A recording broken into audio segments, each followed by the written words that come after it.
The first subject I want to talk about, this one was suggested by Michael Rudnin, and it's something that I kind of knew about before because long time in Texas it happened. But I wanted to bring it up with a particular narrative today where it comes to all the things that are going through our issues right now. Mark Smith, good evening all. Actually, it's pretty evening out there in I think you're in London or Scotland or one of those countries. Well, Scotland and the UK, all one country.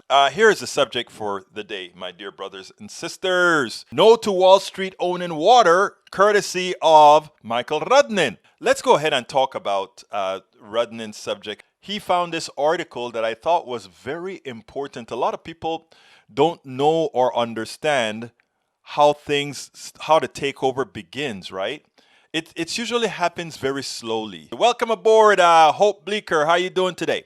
Okay, here's the article that Rudnin sent. He said, water futures set to join likes of gold and oil and trade on Wall Street for first time ever. And then it says the CME Group is set to launch futures contracts tied to the spot price of water for the first time ever this week. The contracts will allow investors and farmers alike to bet on the future price of water.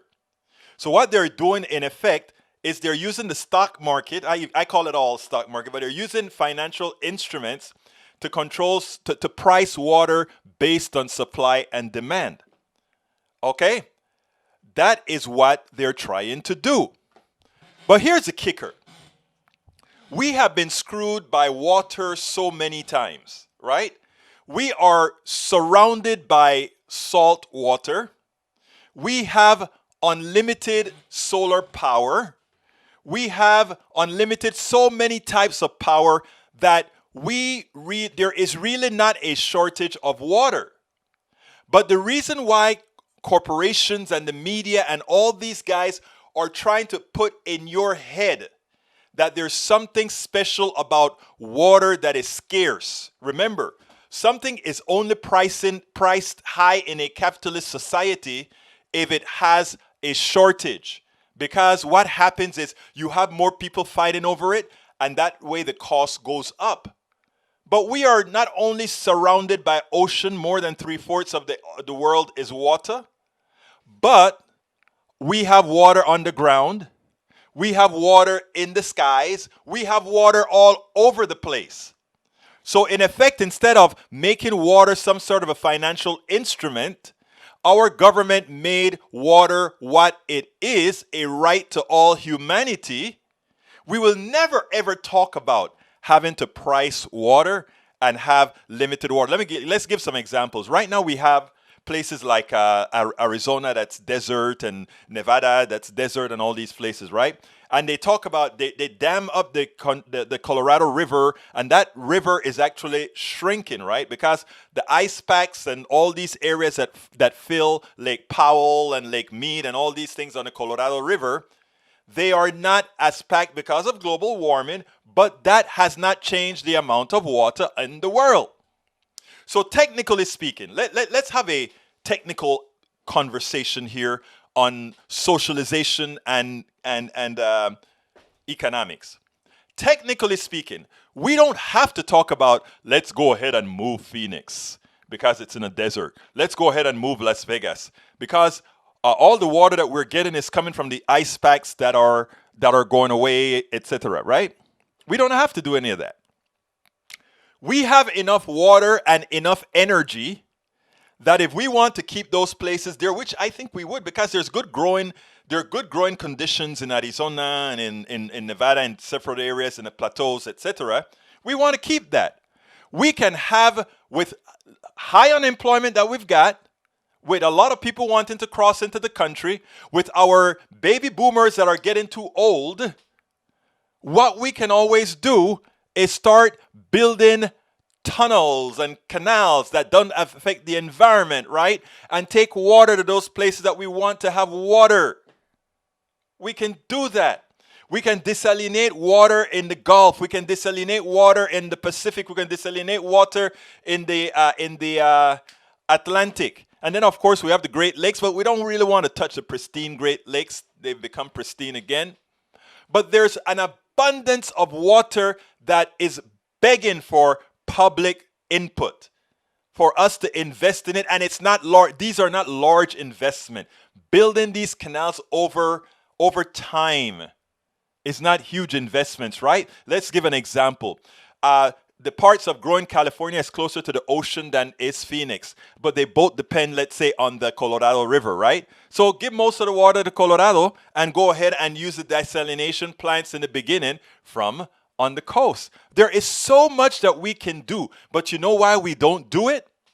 Because that article that Michael Rudnin just sent me, these guys see a way that they can use water and turn it into yet one other financial instrument. In other words, if we try to say we're going to build canals, we're going to build tunnels where canals would affect the environment. We're going to build these things, which gives us jobs, gives us water, and gives us more control of our territory, right? Instead of doing that, we allow the markets to work. The capital markets work. And the capital markets only work if there is scarcity. And that's what they've been doing. They've been doing this with water for a long time. They've been allowing the water to be polluted. They don't care if the water is polluted. And you have to understand that it is in the capitalist best interest to have water pollution. Because if you have water pollution, if you have shortages of water that can be drunk, water that you can use to wash, water that you can use to plant your crop, it then becomes a financial instrument and something of value to sell. So Nigeria, a fairly poor country for most, instead of building desalination plants, instead of building potable water plants, they have all the French companies and the Nestle's and all these other guys coming in with bottled water, giving them water in plastic containers that then pollute their environment, which then creates more bad water, bad fish, and all these things. And that creates a shortage of those things as well. So then we have a new item. We have fish farms. You know what? These are things that we have to understand, right? The scarcity nature of things, we have to understand that. We have to start looking at things from several different levels of indirection, right? Because what happens is they make things look like things are the way they should be, right? And that is what we have to get around. I want to tie making water scarce is a way to increase its value, even though it's not really scarce. It was just like how we had reached peak oil long time ago, and that's the reason why oil prices are high. And suddenly we get a pandemic or we get these different shocks, and you see how quickly the price of oil goes down. Look, it's all about price and power, and I played that video that I did on price and power with you guys before. It's all about price and power and how these guys create scarcities for price and power. Wars create scarcities. Pollution creates scarcities. All these negative things produce scarcities because they do harm to us, and we want to alleviate ourselves from the harm, and the capitalist is there ready to make a product for a destruction that they themselves cause. It is them who have the plastics in the oceans. It is them who have the polluted water. It is them who, all these things are created. And, you know, some people might say, oh, but they didn't do it on purpose. Oh, really now? They didn't do it on purpose, eh? Let me tell you, if you don't believe they did a lot of these things on purpose, I have a bridge to sell you. But look, it is important that we get these concepts. But I want to tie that concept into something else, because it goes into healthcare as well, right? They talk about healthcare being scarce. How do you make healthcare scarce? You make sure that my daughter is in med school. My daughter, when she gets out, is going to be $500,000 in debt, even though I paid her entire undergrad degree, and I still help her with with certain things there in DC. But her ultimate university, et cetera, is very expensive. She's going to be close to $500,000 in debt when she gets out. You create you create a shortage of doctors, then you create a shortage of hospitals, you create a shortage of all these things, and then you can price at will.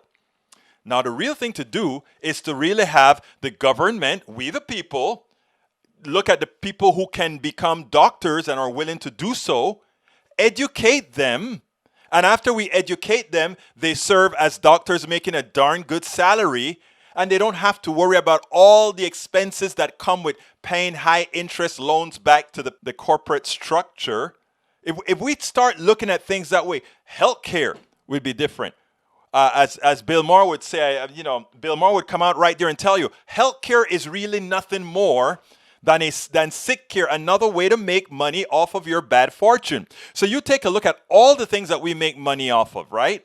It is always good to make money off of things that hurt human beings, because human beings are trying not to be hurt.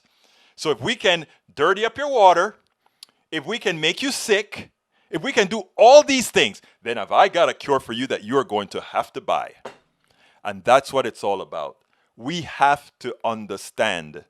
We have to understand how the system really, really works. For those of you that are on YouTube, I want to invite you to subscribe to my channel. Please go ahead and click subscribe button. It doesn't cost you a penny to subscribe to YouTube. Let me give you 3 things. Subscribe to our YouTube page. That way, when we have things out, you get notified. But you have to enable notification. And we put out about 3 to 5 videos every day. Go ahead and subscribe to our Twitter. And likewise, please go ahead and like our page.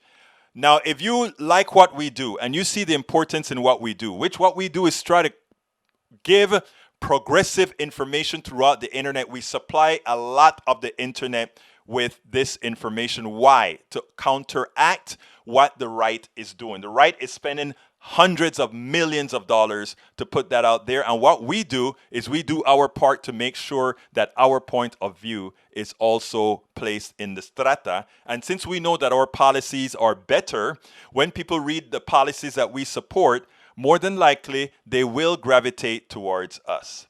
Now, the other ask that I have of you, I have several asks every day for 2 minutes. The other ask that I have for you, so please consider getting my book. It's worth it. How to Talk to Your Right-Wing Relatives, Friends, and Neighbors. The book has good reviews, and I have other books that I have at Amazon as well. As I See It, Class Warfare, the Only Resort to Right-Wing Doom. And if you want to take out the middleman, if you don't want to support the middleman, you can go directly to our store and go to politicsdoneright.com/store. That is politicsdoneright.com/store. You can join YouTube. If you're on YouTube right now, just click the join button, please, and support us. That way, we can continue doing what we do. Populate the internet. Write our articles that we write all over the internet to make sure our point of view gets across. If you're not on YouTube right now, that's the link right there, politicsdoneright.com/YouTube. politicsdoneright.com/YouTube. Click on that. You can join as well. And of course, we take support via Patreon. That is politicsdoneright.com/Patreon, Patreon, politicsdoneright.com/Patreon, as well as PayPal. And we have politicsdoneright.com/PayPal. And I want to thank all of you who are already supporters. A lot of you that are in the room right now are supporters. And even some of our good conservative right-wingers are supporters. I don't want to call his name out right now, but yesterday he gave us a great PayPal support. If he gives me permission to call him out later on, I will. But I want to thank you. You know who you are, Mr. My brother, right-wing supporter here. Thank you for supporting Politics Done Right as well. So go ahead and click that join button, and if you click it now, we'll go for it.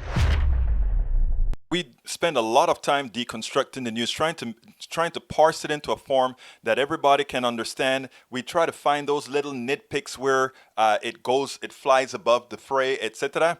If you really like these videos that we do, I want to ask a big favor. Please go ahead. Number 1, subscribe to our channel. And number 2, please join if you can. Thank you so kindly for watching. Keep watching. Please remember to share. We must populate the entire internet with our progressive message, a message that we know is what most Americans say that they want. So help us, please join.